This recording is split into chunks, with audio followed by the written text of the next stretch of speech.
संतोष देशमुख यांच्या हत्येनं अवघा महाराष्ट्र हादरलाय। अगदी लाखोंच्या संख्येनं लोक रस्त्यावर येत आहे, मात्र अजूनही न्याय मिळाला नाही। याच घटनेनं मस्साजोगचे समस्त गावकरी प्रचंड आक्रोश व्यक्त करताना दिसत आहेत। काही दिवसापूर्वी देवेंद्र फडणवीस यांनी संतोष देशमुख यांच्या कुटुंबियांना 11 लाखाची मदत जाहीर केली होती। गावकरी संताप व्यक्त करत म्हणत आहे की आम्ही सरकारला 22 लाख देतो, मात्र 24 तासाच्या आत मारेकरांना शोधून द्या। नक्की गावकरी काय बोललेत बघूया संपूर्ण माहिती या व्हिडिओमध्ये।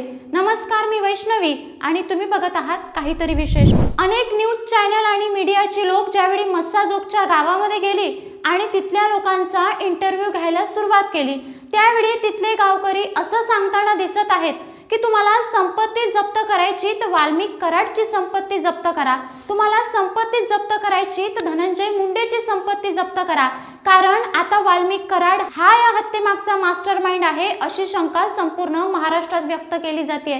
एकंदरीतच गावकऱ्यांचं सुद्धा असंच म्हणणं आहे की तुम्हाला संपत्तीचा शोध घ्यायचा आहे आणि संपत्ती जप्त करायची आहे तर फक्त वाल्मिक कराडची संपत्ती जप्त करा, कारण सुदर्शन गुले असेल किंवा चाटे असेल आणि इतर जे आरोपी आहेत हे पैसे घेऊन खून करणारे आरोपी आहेत। यांच्याकडे तुम्ही गेलात तर पत्र्याचं घर आणि कुटुंबाला खायला अन्न नाही, अशीच परिस्थिती तुम्हाला पाहायला मिळेल। यांची संपत्ती जर तुम्ही जप्त केली तर आरोपी सापडणार नाही, मात्र त्यांच्या कुटुंबाचे हाल होतील। त्यामुळे संपत्ती जप्त करायची तर वाल्मिक कराडची संपत्ती जप्त करा, असा आवाज मस्साजोगच्या गावकऱ्यांनी उचलल्याचा दिसतोय। त्यानंतर दुसरा मुद्दा त्या गावकऱ्यांनी असा मांडला की सीआयडी कडे हा जो तपास केलाय त्यामुळे सीआयडी आणि गावकऱ्यांचा संवाद होताना दिसत नाहीये।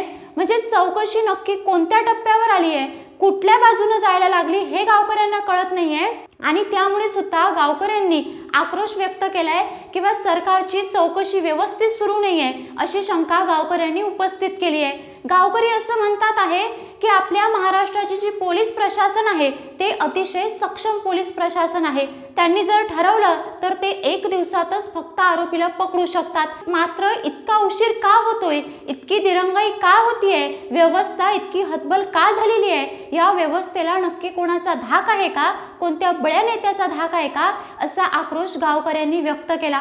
काही दिवसापूर्वी फडणवीसांनी 11 लाख देतो असं जाहीर केलं, पण गावकरी असं म्हणत आहेत की त्या 11 लाखाने आमचा संतोष परत येणार नाही, तुम्हाला आम्ही 22 लाख देतो, दुपटीनं किंमत देतो, मात्र 24 तासाच्या आत मारेकरांना पकडून द्या। एकंदरीतच संपूर्ण महाराष्ट्रामध्ये फक्त वाल्मिक कराडची अटक आणि धनंजय मुंडेचा राजीनामा अशीच मागणी संपूर्ण महाराष्ट्रात होताना दिसत आहे।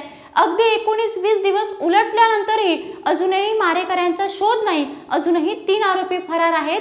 वाल्मिक कराड सुद्धा कुठे आहे हे सुद्धा अजून कोणाला माहिती नाही।